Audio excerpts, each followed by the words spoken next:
Today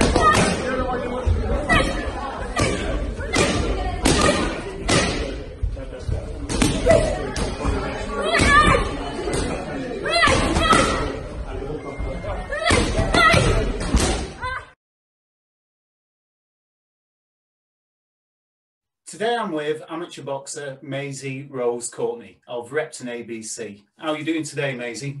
I'm all good, thank you. How are you? Normally I'd say fine, but I've got a bit of man flu, so if I start coughing, apologies. Yeah. Now, a quick intro to you as a boxer. What weight you box at and the experience you've had? I box at 54 kilos and I'm a 6-time national champion, England representative, and box for the Repton. Now we're in June 2021 and we've not had competitive boxing since March 2020. A long time for coaches, boxers. It's been difficult for. How have you found it during that period? It's been very, very long, like out of the ring. And the last time I had a fight was December of 2019. So I haven't fought in too long. And the lockdown, it's been a bit tough because with boxing, it's all about contact. You can't go near people. And everyone got fat. I put on loads of weight. I got unfit. But at the minute, I'd say I'm doing better than I was before, for sure. I was the only one who did well. I had COVID, so I lost weight. Yeah. I went the other way. I put on like 10 kilos. God's honest truth. Now, going back to the beginning, your dad was a boxer, wasn't he? No, my dad wasn't. Oh, right. Who encouraged you into the sport in the first place? My dad thinks he's a boxer, but he's nah. You know what it was? I was a footballer, and where I used to play football, I started at 7 or 8, really young, boxing, and I was playing football, and I wanted to get fit for football, and all my best mates at the time were boxers, and they was going up to the gym, punching each other, and all of that. And it's my dad actually who got me into it because he knew the coaches and all of that. And then he took me up there with my best mate, and I just turned out better at punching than I was kicking. And then, yeah, that's it really. It just stuck from there. So you took to it straight away. You was quite natural at the sport. Straight away, yeah. You're at Repton now, but where did you start your amateur boxing? I started at Sammy Montague Boxing Club in Kidbrooke. There was a good club and they joined the Alliance. Do you know when the London boxing split from ABA to Alliance? Then I was there for about 4 or 5 years, and then I moved to Body Shots Boxing Club in Crayford. I won a good few titles for them. I was there for about 4 years also, and then I moved to the Repton. Yeah. Like you say, you moved to the Repton, the most famous amateur boxing club in the world, I think. It's the most recognised, isn't it? What does it feel like to train in that gym, which looks amazing in itself with all the history and the photographs, and to represent them? What does that feel like? It's still a little bit like, I don't feel it's true still, if that makes sense. Like, I'm down there sometimes, especially being a female in there. I've been down there for 4 years and I still haven't looked at every single picture yet and everything on the walls and everything, every single detail. But I feel honoured, for sure, honoured. But yeah, it's a lot of pressure sometimes. You've got to be good. It looks a really buzzing gym. There's lots of people around and a real atmosphere. Do you thrive off that?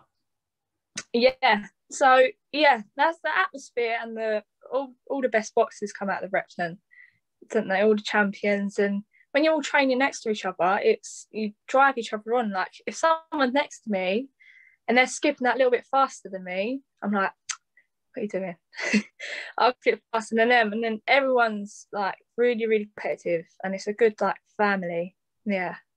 And what are the coaches like? I mean, you've got the chairman, haven't you, Dave Robinson? Yeah. What are the other coaches like?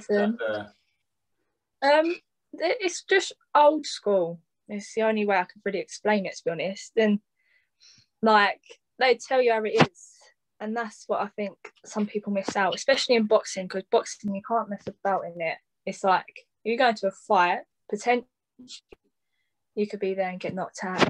God knows what happens. So that's why the coaches are good down there. They tell you what you need to hear. If you're doing rubbish, they'll be the first ones to tell you. If you're doing good, they might tell you straight away. But yeah, it's good. It's no nonsense. You're part of a very strong female squad at the Repton. I've been trying to get Lizzie Palmer cousins for a while now, and she's a very good boxer. And obviously you've got Caroline Dubois, who's just made the Olympics. Yeah. What's it like being part of that squad? It's good. It's come really fast. How like many females have joined. I'd say over a year ago, maybe 2 years ago. It was just me and Caroline down there, and it was just us and all the boys, and there was no other females. And now I like blinked, and it's like 10 of us, and it's just come out of nowhere. And then they're all progressing so quickly. It's unbelievable. And yeah, it's really good. We're all around the same weight as well, so we all get to punch each other. I was going to ask you that. How highly do you rate Caroline Dubois? How highly? Yeah. What's it like sparring her? Me and Caroline, we don't spar that often because we're different weights. But to rate Caroline, she's going to be one of the best. Katie Taylor is nothing compared to Caroline. Well, I'll put money on it. I'll put money. I've seen it, and the way she had her drive and her passion is second to none. But she ain't gonna be better than me, but you know, she'll be better than Katie Taylor. Now female boxing in the UK is going through the roof, especially on the professional stage. Who are the boxers that you look up to? Look up to. There's some that I see that I know I can beat. There's some that I can see I know I have a good fight with. Some that I wouldn't say I look up to many. Obviously, Katie Taylor, she's paved the way for most female boxing and made it come more like a conversation, if that makes sense. But I don't look up to many at the minute, to be honest. Some out there. Who do you enjoy watching then? Who do I enjoy watching? Ellie Courtney. Ebony Bridges. The rest of them, I'm not that impressed. Yeah, you sound ready for the pro game now. No, will put me in there tomorrow, and I'll beat all of them. Now, when I've seen you on the pads, on the clips that you have on Instagram and that, you look like you've got a lot of snap. You're quite a heavy puncher. What would you describe your style as? I would describe my style as it's a little bit mixed match. I feel I'm good at adapting to people. So depending on I'm boxing. If I'm boxing someone who's a fighter, I'll be able to fight them back. Or I can move, a little bit of a Prince Nassim. Do you know what I mean? I'd say I'm a little bit cocky, but not too much. Especially being a female, people, they don't like it that much. They're like, they've never seen anything like it. Do you know what I mean? I don't know. I think it goes off your character because, like with Prince Nassim, it just worked for him because he had that little bubbly cockiness. I can tell you've got it as well.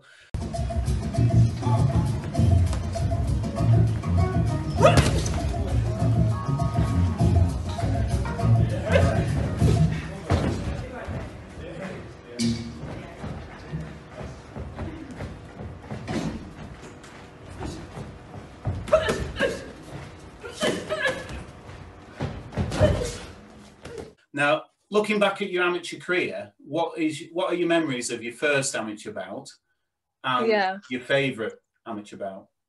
My first amateur fight. I had my first fight at 14, so I was boxing 7 years before I had my first fight because one, there was no females to fight.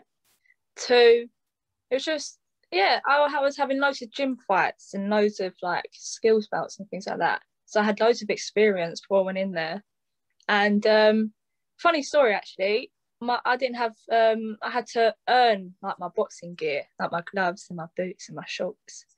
And the first time I had a fight, I had £12 pair of them eBay rubbish shorts, pink pair. I had them on, and they're falling off at the seams and everything. I had my first like 10 fights in them, I think, and went in there and smashed it straight away. I was doing all the little like tricks and that. Hands down, didn't know who I thought it was, but smashed it. What's your favourite one? I mean, you box for England. You know, won those national titles. Which one stands out to you if you do look back?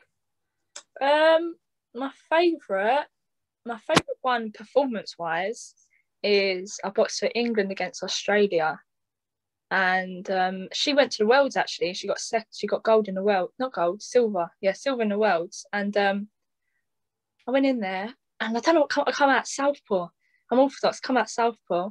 Gave her a count in the first. I was like, all right, yeah. I'll stop her. And I stopped her in the second round with a body shot. I don't know where it come from. Wicked shot. But yeah, quickest fight of my life. good performance. Now, looking forward now, what are your short-term goals and your long-term? I've got a feeling you're going to go professional just listening to you, but what are your short and long-term goals? Short-term goals, I just want to make sure that I'm at my best before I do anything. Do you know what I mean? And because of the lockdown and everything that's been going on, a lot of people are going to rush into things. Like, a lot of people have turned over with no experience, which is each to their own, but I wouldn't do it personally. But yeah, just to make sure that I'm alright, I'm fit, I'm ready. I have people behind me that I know what they're doing. Might turn over, might not. Might not. You've been a boxer for a long time, Maisey. Yeah. You know, my son, similar, a bit longer than you, and I saw the ups and downs of boxing. You know, it's a tough, competitive sport. Sometimes it goes your way, sometimes it doesn't. And the training is, you know, it's intense. How have you maintained that throughout the years? Throughout the years, when you're young, it's very easy because you have parents that help you to tell you what to do. So from the age of 7 to like 13, 14, that was all I was ever doing. I was training every day, boom, boom, boom, every day. And then you get into secondary school, you start seeing your mates going out and all of that. And to be honest, I was still training very, very hard, but there is this distraction there when you get a little bit older and your parents can't tell you what to do. They can't tell you, no, don't do that, blah, blah, blah, blah. But thanks to my parents, my mum and dad, they were very good. Like, they told me, like, for example, if I didn't go to school, I wasn't allowed to go training. So I made sure I was at school every single day just to be able to go to boxing. And let's say if I wanted to go to a party, then I wouldn't be able to go training, kind of thing. And boxing was the main thing I loved. And what benefits does it do for you as a person, Maisey, boxing? And why do you love the sport so much as you do? Benefits from boxing, obviously discipline is the main one. I'll probably be mental, even more mental if I wasn't boxing. But I'd say it makes someone more humble. Like, we see all these people out fighting and mouthing each other off, and if you know yourself well enough and you're comfortable, you don't have to do all that. Do you know what I mean? God forbid, you don't need to do all that. Just calms a person down, I'd say. That's the total opposite what people think. I think it calms you down. Yeah. Why do you love it? Why do I love it? I love hitting people. Why does every girl say that?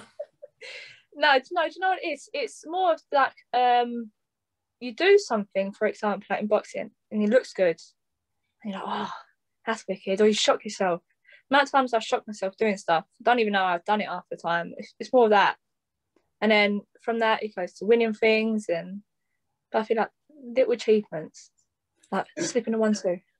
Going back to your mum and dad and your family and friends, how important has their support meant to you during your career? Oh, loads. They're honestly my biggest fans, my mum and dad and my brother. I've got a good friendship group around me who support me and make sure I'm doing it right. Do you know what I mean? Like, if I'm fighting, they would never ask me to go out or stuff like that. But my mum and dad, they made sure I was there, 100%. Yeah. And last question, Maisey. Maisey Rose Courtney, defending her undisputed title. What stadium would you pick? What stadium? The O2 Arena. 100%. I literally live like 10 minutes from there, and I'll go to work every day or training. I have to go past it. I walk past it every day, and I say every single day it is. I look at it, I go, one day you'll see my name up there. 1,000,000%. Well, I've got a feeling we will, Maisey. You're a real character. You're absolutely made for the pro game. All the best and good luck at Repton. Thank you. Thanks for the interview.